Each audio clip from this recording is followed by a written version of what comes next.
Hallelujah. How are you doing? Pastor Daniel from Destiny Chapel. I'm here to bring you Destiny Daily. Glory to God. I believe that these devotions have been a blessing to you. And today we are going to be talking about the promise of God's presence. And our key verse is Exodus 33, verse number 14. And he said, that is God said to Moses, my presence shall go with thee, and I will give thee rest. Now, if you know why God had to assure Moses, you have to understand the background. The background is the people of Israel have been delivered from Egypt, and they have been walking in the wilderness, and they have seen the power of God, the miracles of God. Manna has been supplied daily. They have the pillar of cloud by day, the pillar of fire by night. And they have seen the signs and the wonders of God, and the grace of God has been so abundant upon their lives. And now we get to chapter number 33, and Moses goes to the mountain to receive the 10 commandments. And when he tarries 40 days and 40 nights, the people becomes anxious, the people become agitated, and they require a god from Aaron. And Aaron takes their earrings of gold and he makes a golden calf. I know you know that story. And they worship that golden calf. They marry around, they celebrate, and they shout with shouts of celebration, saying that these are our gods who shall lead us in the way. And guess what? When God is talking with Moses, God is so angry by that act that he withdraws. He tells Moses, now, this is what is going to happen. I will send my angel before you, for I will not go before in the midst of these people, lest I consume them, because they are stiff-necked people. So I'm not going with you. My angel will go with you. And Moses knows they are in trouble. If the Lord does not go with us, we are in trouble. And Moses falls before the face of God, and he intercedes for God's people, and he presents his case before God. He even goes to the extent of telling God to remove his name from the book of life. And God refuses and answers and says, the ones who have sinned against me are the ones I'm going to remove from the book of life. Hallelujah. But now Moses continues pleading with God and interceding, and now that's what we see now, God promising. He says, my presence shall go with thee, and I will give thee rest. He assures Moses of his presence despite and irrespective of the sins of the people. But one thing I would like you to know is that in the New Testament, according to Hebrews chapter number 8, Hebrews chapter number 8, verse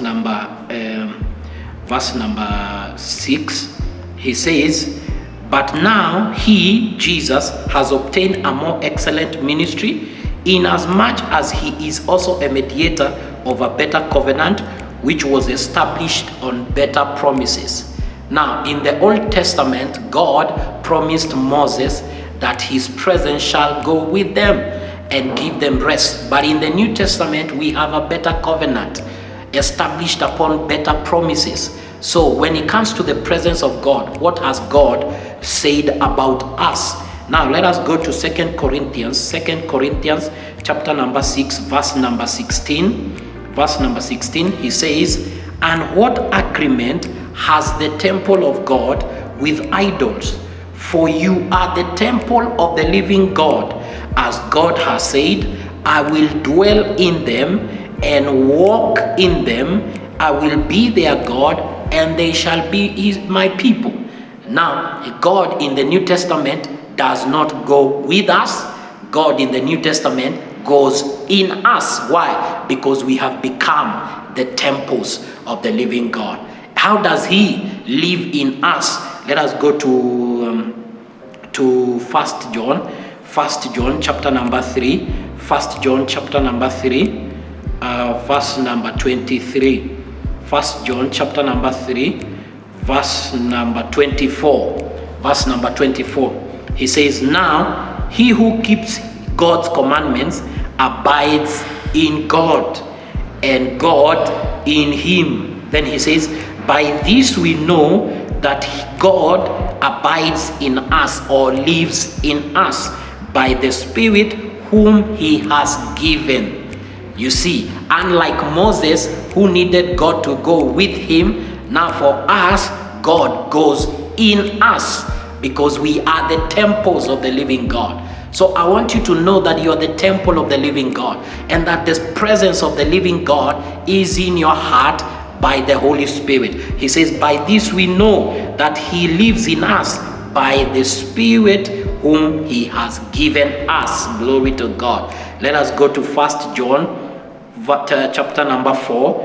1 John chapter number 4, verse number 4. Look at what he says. You are of God, little children, and have overcome them, because he who is in you is greater than he who is in the world. He says we have overcome them. That means we have rest. Why? From our enemies. Why? Because we have overcome them. And why have we overcome them? Because greater is he that is in us than he that is in the world. So where is God? Where is the presence of God today in the New Testament? He is in us. He lives in us. Did you know, even where you are watching me from, right there, you are not alone. God is in you. And because God is in you, you can say confidently, God is with me. Why? Because he lives in me. I have become his temple. My body is the temple of the Holy Ghost. So the presence of God is not only with you, better still, the presence of God is in you. And guess what? The presence of God in you makes you an overcomer. That means the presence of God in you gives you rest. Hallelujah. Look at 1 John 4. 1 John 4. 1 John 4. Glory to God. Hallelujah. 1 John 4. He says, verse number 13. By this we know that we live in him, and he in us, because he has given us his Spirit. He has given us his Spirit. So the Spirit of God is in us. Therefore, God is in us. The presence of God is in us. So what do? Affirm that to yourself. Believe that and confess that to yourself. Instead of worrying and saying, where are you, oh God? He says, no, I will never leave you. I will never forsake you. That is according to Hebrews 13. Hallelujah. Verse number 5. He says, I will never leave you nor forsake you. Why? Because he is in you. So what do? Believe that and speak that to yourself all the time. Say to me, I am the temple of the Holy Ghost. He lives in me, in the name of Jesus. Father, I thank you for your people. Thank you because, Lord, you have given us something better even than what Moses had. Your presence is not only with us, your presence is in us. Thank you because you have made us the temples of the living God. And thank you because everywhere we go, you go with us because you are in us, in the name of Jesus. And therefore, we have rest round about our lives. In the name of the Lord Jesus Christ, amen. Thank you. God bless you. See you again. Amen.